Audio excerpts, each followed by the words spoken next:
ചാലക്കുടി അതിരപ്പള്ളിയിൽ 24 പ്രാദേശിക ലേഖകനെ കയ്യേറ്റം ചെയ്തതിൽ വനംവകുപ്പ് മന്ത്രി നിർദ്ദേശിച്ച അന്വേഷണത്തെ അട്ടിമറിക്കാൻ ഒരു വ്യാജ പരാതിയുമായി വനംവകുപ്പ് ഉദ്യോഗസ്ഥർ ഇന്ന് രംഗത്ത് വന്നു. വനംവകുപ്പിനെതിരായ വാർത്തകൾ നൽകിയാൽ പ്രാദേശിക ലേഖകൻ റൂബിൻ ലാലിനെ കള്ളക്കേസിൽ കൊടുക്കുമെന്ന് ഉദ്യോഗസ്ഥന്മാർ മുമ്പും ഭീഷണി മുഴക്കിയിട്ടുണ്ട്. വാഹനമിടിച്ച് പരിക്കേറ്റ് കിടന്ന ഒരു കാട്ടുപന്നിയുടെ ദൃശ്യങ്ങൾ പകർത്തിയ 24 പ്രാദേശിക റിപ്പോർട്ടർ റൂബിൻ ലാലിനെ ഇന്ന് രാവിലെയാണ് ഉദ്യോഗസ്ഥന്മാർ മർദ്ദിച്ചത്. ഇതിൽ അന്വേഷണത്തിന് വനമന്ത്രി ഉടൻ തന്നെ ഉത്തരവിട്ടിരുന്നു. തൃശൂർ CCF-നോട് അന്വേഷിക്കാൻ പറഞ്ഞിരുന്നു. ഈ അന്വേഷണത്തെ അട്ടിമറിക്കാൻ മന്ത്രിയെ കടന്നുപോകാൻ കരുത്തുള്ള ഒരു വനംവകുപ്പ് ഉദ്യോഗസ്ഥൻ ഇറങ്ങിയിരിക്കുന്നു എന്ന് വേണം കരുതാൻ. അദ്ദേഹം ഇന്ന് പോലീസ് സ്റ്റേഷനിൽ സമീപിച്ചൊരു പരാതി എഴുതി കൊടുത്തിരിക്കുന്നു. മന്ത്രി പറഞ്ഞതിന് ശേഷം മന്ത്രിയേക്കാളും വലിയ ജീവനക്കാരനോ എന്ന് നമ്മൾ സംശയിക്കേണ്ട. അതും നമ്മുടെ നാട്ടിൽ ഉണ്ടാകുന്നു എന്നതാണ് ഏറ്റവും വലിയ വിചിത്രമായ കാര്യം.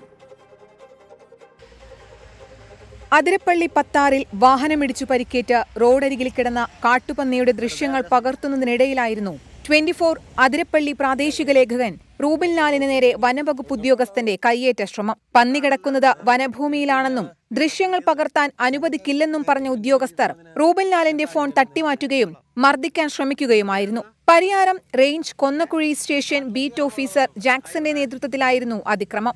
അടിയന്തര അന്വേഷണം നടത്തി റിപ്പോർട്ട് നൽകാൻ നിർദ്ദേശിച്ച വനം മന്ത്രി AK ശശീന്ദ്രൻ CCF-ന് അന്വേഷണ ചുമതലയും നൽകി. 24-ന്റെ ഒരു പ്രവർത്തകനെ വനംവകുപ്പ് ഉദ്യോഗസ്ഥന്മാർ കയ്യേറ്റം ചെയ്തയാളെ വാർത്ത ശ്രദ്ധയിൽപ്പെടുകയുണ്ടായി. ശ്രദ്ധയിൽപ്പെട്ട ഉടനെ തന്നെ തൃശൂർ CCF-നോട് ആ സംഭവം നേരിട്ട് അന്വേഷിച്ച് വസ്തുതകൾ എന്താണ് എന്ന് പരിശോധിച്ച് അടിയന്തരമായ റിപ്പോർട്ട് നൽകണമെന്ന് നിർദ്ദേശിച്ചിട്ടുണ്ട്. ആ റിപ്പോർട്ട് ലഭിച്ചതിനെ തുടർന്ന് ലഭിച്ചാൽ അത് പരിശോധിച്ച് എന്തൊക്കെ നടപടികളാണ് സ്വീകരിക്കേണ്ടത്, നിയമപരമായ അത്തരം നടപടികളെല്ലാം കർശനമായി തന്നെ സ്വീകരിക്കണമെന്നാണ് ഇപ്പോൾ ഉദ്ദേശിക്കുന്നത്. മന്ത്രിയുടെ നിർദ്ദേശം വന്നതിന് മണിക്കൂറുകൾക്കുള്ളിലാണ് അന്വേഷണം അട്ടിമറിക്കാനുള്ള വനംവകുപ്പിന്റെ വ്യാജ പരാതി. കൃത്യനിർവഹണം തടസ്സപ്പെടുത്തിയെന്നും ജാമ്യമില്ലാ വകുപ്പ് പ്രകാരം റൂബിൻ ലാലിനെ അറസ്റ്റ് ചെയ്യണമെന്നുമാണ് അതിരപ്പള്ളി പോലീസിന് നൽകിയ പരാതിയിലെ ആവശ്യം. നേരത്തെയും റൂബിൻ ലാലിന് വനംവകുപ്പ് ഉദ്യോഗസ്ഥരിൽ നിന്ന് മോശം അനുഭവം ഉണ്ടായിട്ടുണ്ട്. കൊന്നക്കുഴി ഫോറസ്റ്റ് സ്റ്റേഷൻ പരിധിയിൽ ജനവാസ മേഖലയിൽ ഇറങ്ങിയ കാട്ടാനയെ തുരത്താൻ വനംവകുപ്പ് ഉദ്യോഗസ്ഥർ തയ്യാറാകാതിരുന്നത് ഉൾപ്പെടെ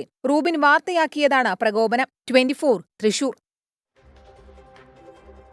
എന്തായാലും ഈ കാര്യത്തിൽ വനംവകുപ്പ് മന്ത്രിയും ശ്രദ്ധിക്കുമെന്നാണ് ഞങ്ങളുടെ വിശ്വാസം. അദ്ദേഹം ഉത്തരവിട്ട ഒരു കാര്യത്തെ വെല്ലുവിളിക്കാൻ അദ്ദേഹത്തിന്റെ കീഴിൽ ഒരു സാധാരണ ജീവനക്കാരൻ തയ്യാറാകുന്നതിന്റെ ലക്ഷണമാണ് ഇന്നത്തെ വാർത്താ പകലിൽ അതിരപ്പള്ളിയിൽ കണ്ടത്. വിധി ദിനത്തിൽ 24 മാജിക് ജൂൺ 4 ചൊവ്വാഴ്ച രാവിലെ 5 മണി മുതൽ 24-ൽ.